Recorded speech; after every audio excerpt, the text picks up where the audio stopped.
Un gusto saludarles. Soy Silvina Corbeta, soy politóloga, educadora ambiental, doctora en ciencias sociales y tengo un postdoctorado en el campo de la agricultura familiar. Soy profesora adjunta en la Universidad Nacional de Santiago del Estero, em, y profesora adjunta investigadora en la Universidad Nacional de Burlingame, donde tengo a cargo la Cátedra de Pensamiento Ambiental Latinoamericano. Bueno, para mí es un placer estar acompañándoles y trayéndoles esta propuesta. Me voy a apoyar en un PowerPoint, así podemos hacer el recorrido de modo más ordenado. Así que me dispongo entonces a proyectarlo.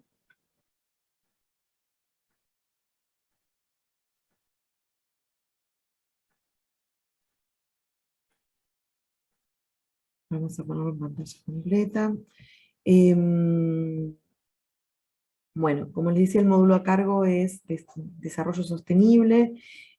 Allí le he puesto un subtítulo que dice antes y después del desarrollo sostenible, revisiones conceptuales, tensiones y posiciones. Em, en primer lugar, decirles que en realidad la unidad, el módulo corresponde a las unidades de corte epistemológico, y van a ver que este programa, digamos, está abordado, es de fuerte abordaje epistemológico. Em, en primer lugar, decirles que el módulo lo que va a hacer es un breve itinerario, un breve recorrido, que nos permita contextualizar el término de desarrollo y sus derivados en clave de la relación que es eje para nuestra propuesta, que es la relación entre desarrollo y ambiente. ¿Por qué decíamos lo del abordaje epistemológico de la propuesta? Bueno, en primer lugar, detenernos un poquito en qué significa esto de epistemología. Bueno, epistemología tiene que ver con los modos de conocer, los modos de interpretar el mundo. Ahí quizás subrayar que miramos e interpretamos el mundo de acuerdo a lo que hemos aprendido, de acuerdo a lo que creemos. Es decir, que el modo en que nosotros comprendemos el mundo va a estar influenciado por el modo de conocer y de concebir que nos han enseñado. Andrés Breitling, en un textito muy lindo, plantea el error en el que caemos cuando hablamos de la epistemología, de una única epistemología, ¿no? Porque en realidad lo que tenemos son epistemologías plurales o una pluralidad epistemológica, una pluralidad de epistemologías. Pese a esa pluralidad de epistemologías, el dominio de la epistemología occidental en su forma de concebir el mundo es la que ha atravesado, permeado a los sistemas educativos, y han quedado subalternizados otros modos de comprender la naturaleza. ¿Mm? Em, por ende, hemos aprendido que la naturaleza es un recurso natural, o hemos traducido a la naturaleza como recurso natural, y esto tiene sus consecuencias, porque desde nuestra condición humana, perdón, tenemos una posición de jerarquía respecto a todo lo que no es humano, y desde ese lugar nos habilita a generar relaciones que son relaciones de explotación sobre lo que entendemos como recurso natural, o esta concepción que Budinas habla de la naturaleza como canasta de recursos. Esto creo que es bien interesante para poder plantearnos este irrenunciable para nosotros, que es la importancia de analizar críticamente los alcances y las implicancias que nuestro modo de habitar y nuestro modo de producir genera sobre la naturaleza, genera y ha generado sobre la naturaleza. Entonces, en primer lugar, el desafío que tenemos, que el módulo tiene, es la necesidad de problematizar la noción de desarrollo. ¿Mm? La necesidad de problematizarla, incluso partiendo de un mito temporal, en términos de la era del desarrollo, la era del desarrollo inaugurada por el presidente Truman cuando asume en 1949, y cuando además enuncia a los países del sur, a los países del tercer mundo, como países subdesarrollados, ¿no? El poder de la enunciación y el lugar de la enunciación que nos da en el marco de un mapa donde por un lado están los países desarrollados y el espejo inverso es el subdesarrollo. Esto implicó, por cierto, entender al desarrollo como un crecimiento dirigido desde afuera. La teoría de la dependencia de la CEPAL va a generar una respuesta a esta perspectiva a través del modelo de industrialización por sustitución de importaciones, una respuesta al capitalismo de los países centrales, ¿no? Una respuesta a ese capitalismo, eh, pero desde los países periféricos. Desde los países periféricos, o desde la periferia del desarrollo, comienzan a circular nociones claves que dan cuenta de la posición latinoamericana.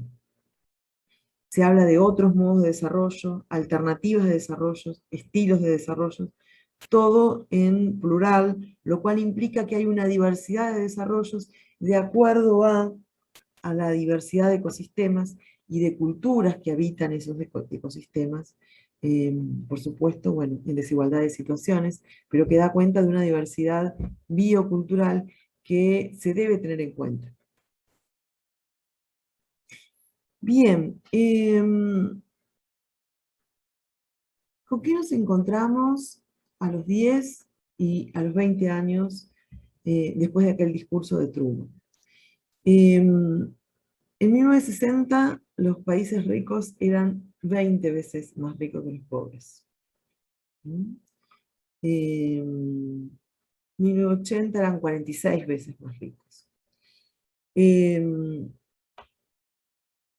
La era del desarrollo entonces más bien había incrementado la opulencia de los países del norte, la dilapidación de los países, de estos países, de sus recursos, mientras que los países del sur sufrían la expoliación, la explotación de sus bienes comunes, la explotación de su mano de obra y la imposición de tecnología. ¿Mm? Estábamos en un contexto de injusticia social y ecológica, que en realidad el propio modelo de desarrollo nos había llevado a ese lugar, y que quedaron muy bien plasmados en la Carta a los Pueblos y Gobiernos del Mundo de Perón, y que invito que la lean. En el texto base hay un fragmento mayor al que aparece aquí, pero que resulta de lo más interesante en términos de cómo Perón veía a 1972 la situación actual que nos atraviesa hoy. Una situación que es, como él dice, de verdadera catástrofe para las próximas épocas, y estas próximas épocas son las que nos tocan vivir en este momento. Bueno, entre 1960 y 1980 sucede Estocolmo, el encuentro de Estocolmo, la conferencia de Estocolmo, es el hito por excelencia donde la cuestión ambiental es instalada como cuestión pública internacional. La cuestión ambiental entra a las agendas de la política internacional. A ver, aquí señalo, lo voy a hacer muy rápidamente, dos eventos. La conferencia y un hito que tiene que ver con la obra Los Límites del Crecimiento, conocido comúnmente como el informe Milgros. Tanto la conferencia como el informe fueron respondidos desde América Latina, en tanto no se coincidía con la visión de problemática ambiental que los países del norte tenían en ese momento. Y ahí hubo un posicionamiento desde los países del sur, donde el eje resultaba claro, digamos, y problemáticas ambientales se derivaban del industrialismo y del despilfarro de los países desarrollados, por ende la degradación ambiental se asociaba al modelo de desarrollo. En este sentido, los latinoamericanos estaban con los ojos puestos para hacer esta crítica en las desigualdades sociales que el desarrollo de los países dominantes infringían sobre los países del tercer mundo. También con los ojos puestos en las asimetrías que existían al interior de los países del tercer mundo, cuestionando el consumismo de las clases altas en esos países. Y se insistía en la necesidad de pensar modelos alternativos, respetuosos de las características culturales y ecológicas de la región. Ahora, esta posición de América Latina se toma a instancias de dos hitos que son importantes, que aquí les vamos a dejar simplemente subrayados y que ustedes lo pueden ver en el texto, pero que invito a profundizar sobre esto. Uno es la declaración de Cocoyoc, que surge del seminario sobre modelos de utilización de recursos naturales, medio ambiente y estrategias de desarrollo en México, y el otro es el modelo mundial latinoamericano, Catástrofe o Nueva Sociedad, producido por la Fundación Bariloche, y que era una respuesta directa a el informe Meadows. Bien, tanto en el modelo mundial latinoamericano como en Cocoyoc, México, se hizo mención de un modelo de desarrollo que se denominó ecodesarrollo. Ya había sido mencionado en el marco de Estocolmo, y resultó ser un modelo, una propuesta interesante para los países de América Latina. ¿Por qué? Porque esta noción hacía eje en la diversidad de ecosistemas y la necesidad de generar desarrollos acordes a cada uno de esos ecosistemas. Y no solamente respecto a esto, sino respecto a las propias poblaciones que habitaban esos ecosistemas y que tenían todo un bagaje de saberes que eran fundamentales para poder acompañar un desarrollo en clave de esos ecosistemas y de esas culturas. Se lo definió como un desarrollo socialmente deseable, económicamente viable y ecológicamente prudente.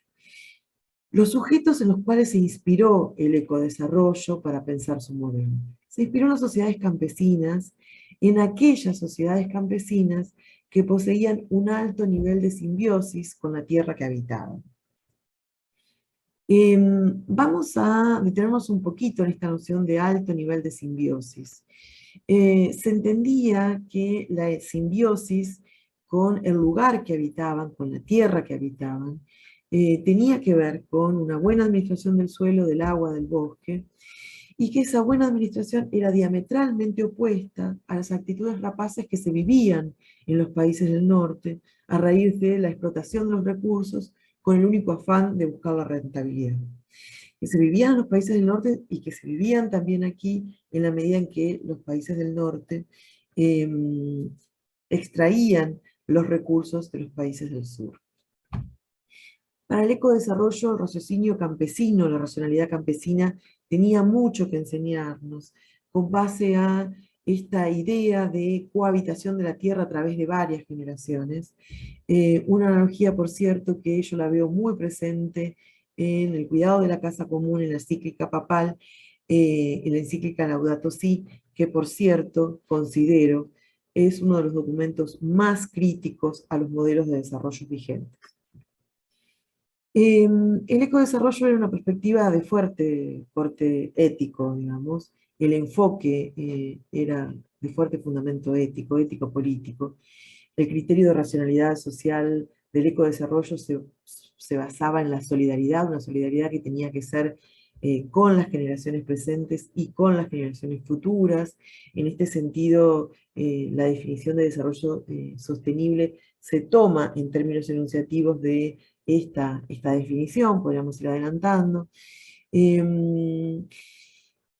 Esto de apoyarse en la racionalidad campesina no significa ni regresar al pasado, ni romantizar la sabiduría popular ni las comunidades campesinas, sino más bien se lo usaba como un punto de partida que en general había sido olvidado en el marco del rediseño de los desarrollos periféricos y que resultaba inspirador en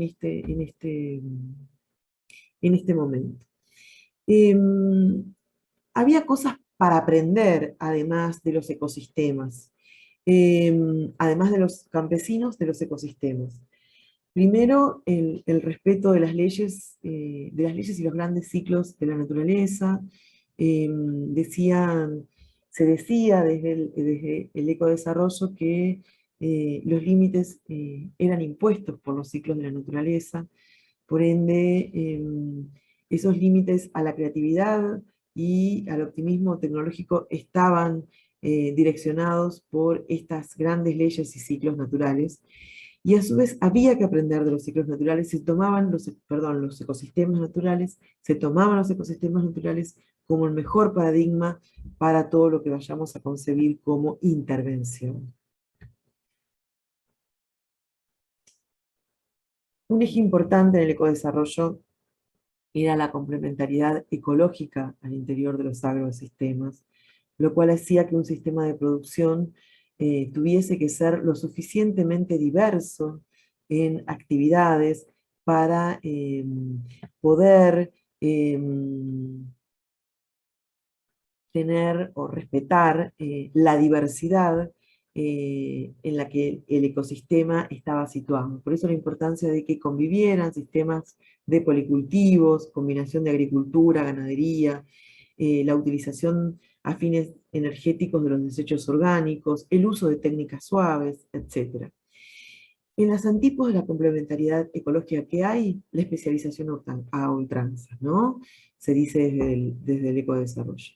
El monocultivo y la monoproducción, además de ser un tipo de producción muy dependiente, bueno, genera una excesiva cantidad de desechos y de perjuicios. ¿A quién interpela el ecodesarrollo? Interpela fundamentalmente a los planificadores, por su visión tradicional del proceso productivo, y a los investigadores, por seguir modas fundamentalmente dictadas por los centros del extranjero. Habla el ecodesarrollo de estrategias, ¿no? Y esas estrategias del ecodesarrollo van a estar diseñadas con base a las distintas ecozonas, entendiendo las ecozonas como esa unidad mínima de planificación a la cual se debía observar y analizar con el objetivo de mejorar su aprovechamiento, reducir al mínimo los impactos ambientales y el diseño de tecnologías adecuadas. Los campos de aplicación son la nutrición, la vivienda, la energía, la industrialización de recursos renovables y la conservación de recursos. Esto ustedes lo pueden encontrar en los documentos originales del ecodesarrollo y que sugiero no dejen de ver porque resulta bien inspirador. Con estas preguntas hacemos una recapitulación respecto a lo que hemos estado viendo, así que las dejo aquí planteadas. Y además, con base a todo esto que hemos estado presentando, la sugerencia de ver la serie o la colección de pensamiento ambiental latinoamericano que se editó desde la Red de Formación Ambiental del PENUMA, que resultan también un material muy inspirador, en clave de este respeto, de esta sensibilidad en términos de las relaciones entre los ecosistemas y las culturas que habitan esos ecosistemas, a fin de sostener la bioculturalidad y respetar los ciclos de las naturalezas y las culturas que habitan en esos espacios. Bueno, simplemente esta diapositiva como para subrayar parte de esto que venimos diciendo. Y ahora sí, poder ingresar a la noción de desarrollo sostenible.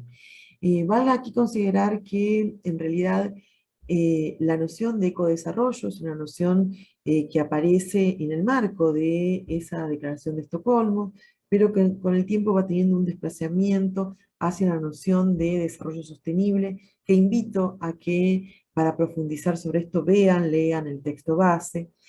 Esta noción de desarrollo sostenible se oficializa, podríamos decir, como la satisfacción de las necesidades de las generaciones presentes sin comprometer la capacidad de las generaciones futuras para satisfacer sus propias necesidades. Se oficializa en el marco del informe Brundtland, que se llamó en realidad Nuestro Futuro Común. Sin embargo, a esa propuesta de nuestro futuro común, desde América Latina se respondió con un documento muy interesante que también sugiero que lo dejen de ver, lo tienen disponible también en el material, que se llama Nuestra propia agenda sobre desarrollo y medio ambiente. Aquí la posición del sur, la posición latinoamericana, nuevamente reclama por la necesidad de revisar los estilos de desarrollo vigentes y el patrón tecnológico en armonía con los ecosistemas y en armonía con las culturas que habitan. Por cierto, esta noción de desarrollo sostenible forma parte de los acuerdos internacionales más recientes, la Agenda 2030 y los Objetivos del Desarrollo Sostenible.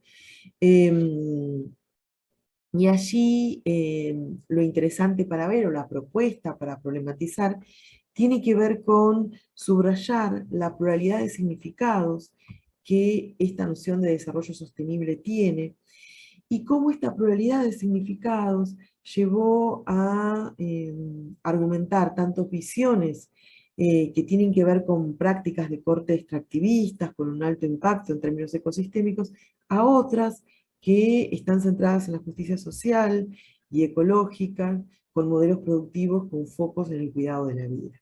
Entonces, bien importante esto de cada vez que hablemos de desarrollo sostenible, preguntémonos qué estamos en realidad queriendo decir, qué estamos definiendo, qué modelos alcanzan, ¿no? O qué visiones alcanza este significado. Y por supuesto, una pluralidad de enunciaciones, ¿sí? Desarrollo sostenible, desarrollo sostenido, desarrollo sustentable. No vamos a entrar en una postura en particular aquí, sino más bien vamos a dejar subrayado que existe una pluralidad de enunciaciones y que es interesante más bien ver los significados que están detrás de ese rótulo. El piso común de todas estas pluralidades, podríamos decir, es la relación desarrollo y ambiente. Todos están preocupados por esa relación, ¿sí? Independientemente si son de cortes más extractivistas o si son, o si tienen posturas, digamos, donde se está muy atento a la sustentabilidad de la vida en los ecosistemas donde se está desarrollando el sistema productivo. La tensión central que hay aquí en esta pluralidad de sentidos es la tensión entre desarrollo sostenible y la sustentabilidad de la vida. Y esto es interesante que lo subrayemos porque es escasamente problematizado en materia de políticas públicas, y en realidad justamente en materia de políticas públicas necesitamos interpelarnos sobre qué decimos cuando decimos desarrollo sostenible. La literatura está identificando tres grandes tendencias para comprender lo que está detrás del rótulo desarrollo sostenible.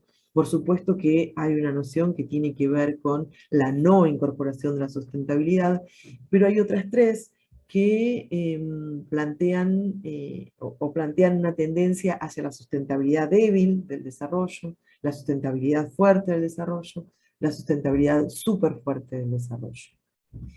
Tienen algunas características importantes, vamos a subrayar solamente algunas aquí.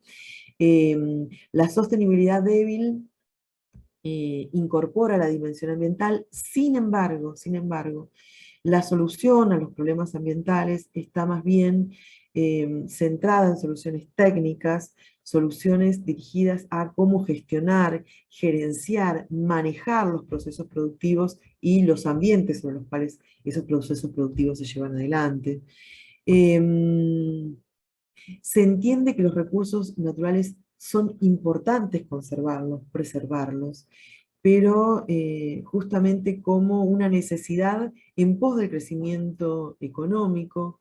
Hay un fuerte peso de los instrumentos económicos en el marco de esta idea de gestión y gerenciamiento. La naturaleza es concebida como objeto, se extiende la noción de capital a la naturaleza, se habla de capital natural.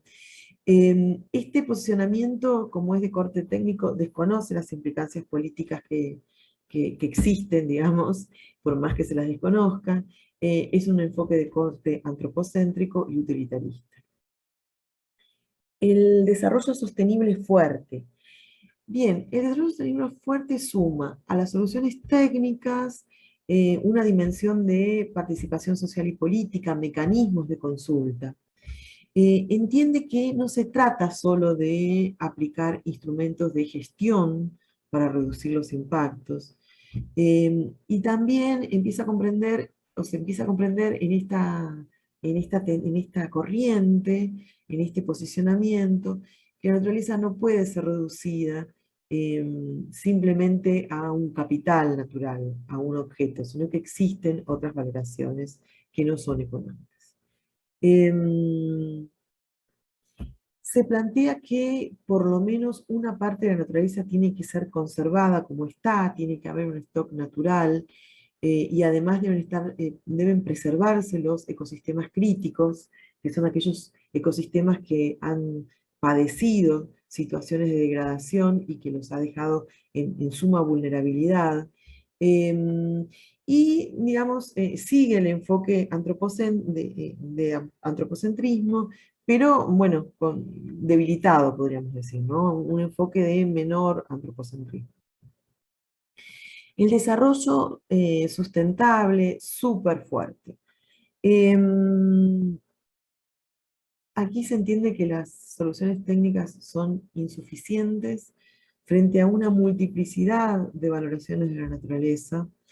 Esta tendencia se plantea que las soluciones surgen fundamentalmente de posicionamientos éticos y políticos, y en el marco de estos posicionamientos la naturaleza es concebida como sujeto de derecho, una naturaleza que posee valor propio por el solo hecho de tener una funcionalidad ecosistémica que escapa a la utilidad que le puedan dar los seres humanos, más allá que los seres humanos, a su vez, tengan una multiplicidad de valoraciones respecto a esa naturaleza. Asume, reconoce que la naturaleza puede tener una valoración cultural, además de la ecológica, religiosa, estética, y aquí algunos ejemplos, ¿no? Ejemplos de valoraciones. La naturaleza como madre tierra, como Pachamama, la naturaleza como persona, como ser, como deidad, como la naturaleza como símbolo identitario, como un bien común o como un bien paisajístico. Digamos, son diferentes formas de valor que van más allá del económico, ¿no? Aquí prima un enfoque biocéntrico con eje en la sustentabilidad de la vida, y hay un desplazamiento de la noción de naturaleza como capital natural a la de patrimonio natural, entendiendo que ese patrimonio ha sido heredado de las generaciones que nos precedieron y que por ende lo tenemos que cuidar. Bien, ¿por qué debemos tener en materia de políticas públicas la sustentabilidad súper fuerte como horizonte? Porque en realidad la tercera tendencia de sustentabilidad ya nos pone en otro horizonte. Nos inspira, nos empuja a pensar otros modelos productivos que aseguren la sustentabilidad de la vida, sustentabilidad de la vida en términos humanos y no humanos, ¿no? Entonces esto nos estaría colocando en un escenario que va más allá del desarrollo que conocemos, donde resulta, por cierto, muy inspirador la Constitución de Ecuador, donde a la naturaleza se la reconoce como sujeto de derecho, y a partir de allí se empiezan a buscar modelos que son alternativos al desarrollo. ¿Mm? Modelos que están en clave de sustentabilidad de la vida o del respeto de la naturaleza como un gran organismo vivo. ¿Qué sabemos en el marco de la necesidad de transicionar hacia otros modelos productivos?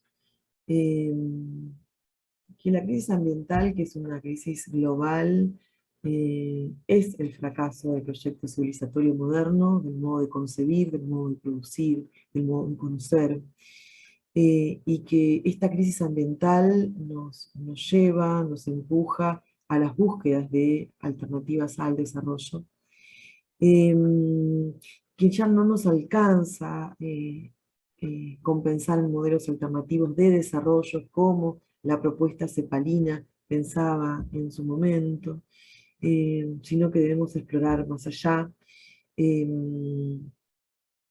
Bueno, estas nociones del buen vivir, del bien vivir, del Summa-Kamanya, del Summa-Causai, que tienen que ver con conceptos que provienen de otros proyectos civilizatorios y que se dan en clave de otras racionalidades en términos de habitar, de producir, de conocer, y que hace parte justamente de la constitución de Ecuador que hacíamos mención hace un ratito.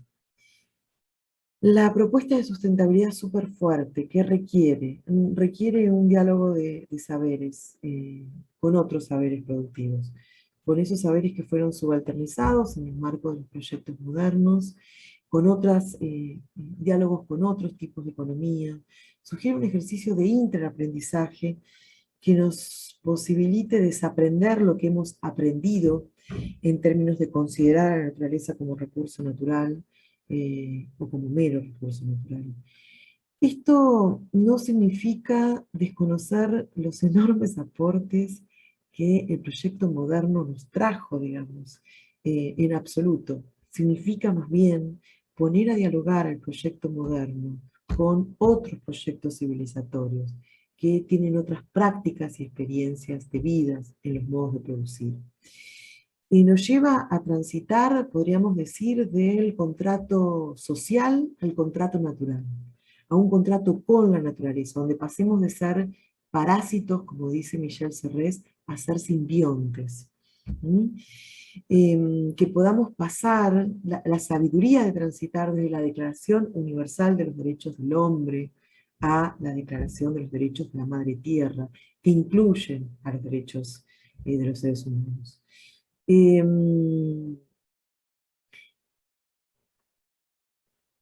Vamos a pasar ya con base al cierre. ¿Cuál es el desafío fundamental que tenemos en el marco de la propuesta del mundo?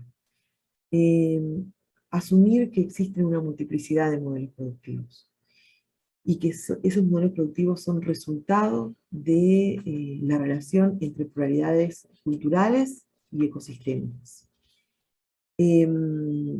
También el desafío de comprender que esa relación entre pluralidades culturales y ecosistémicas son relaciones que no se dan en igualdad de condiciones, sino que están mediadas por relaciones de fuerza, en el acceso, en la apropiación, en la producción, distribución, uso y gestión de los bienes comunes.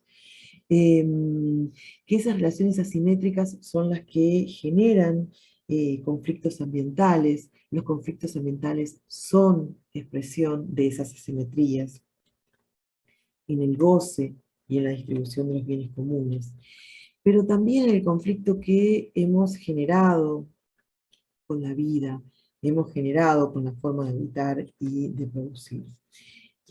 Yo creo que la ley Yolanda nos abre la enorme posibilidad de reinstalar la discusión sobre el modelo de desarrollo y sobre la relación con la sustentabilidad de la vida.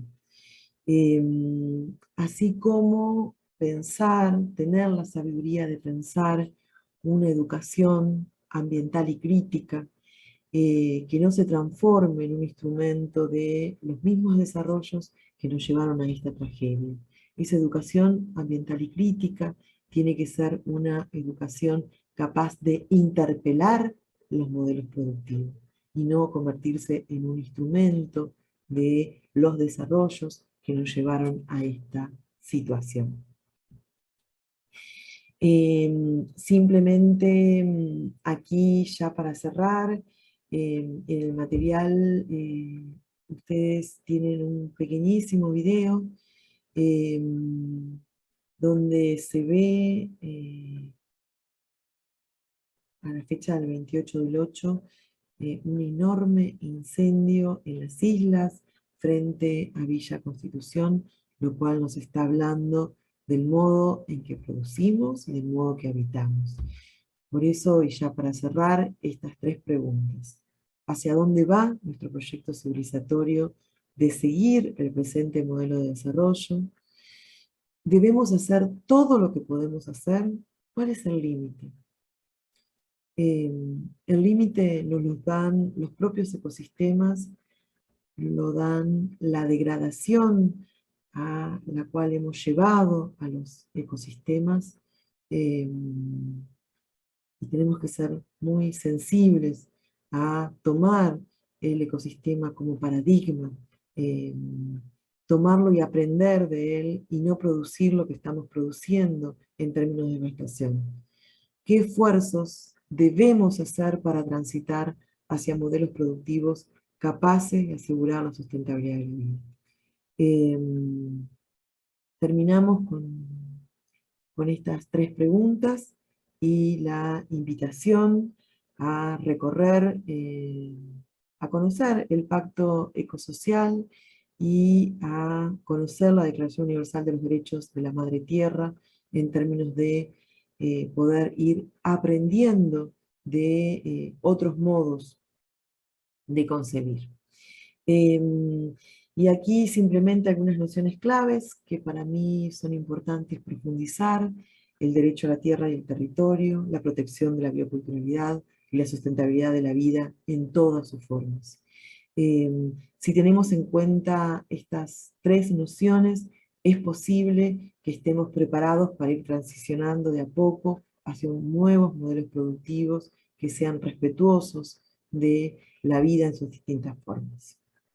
Un abrazo enorme y espero que este módulo les haya acompañado de la mejor manera en el inicio de esta iniciativa tan importante de la Ley Yolanda. Un abrazo.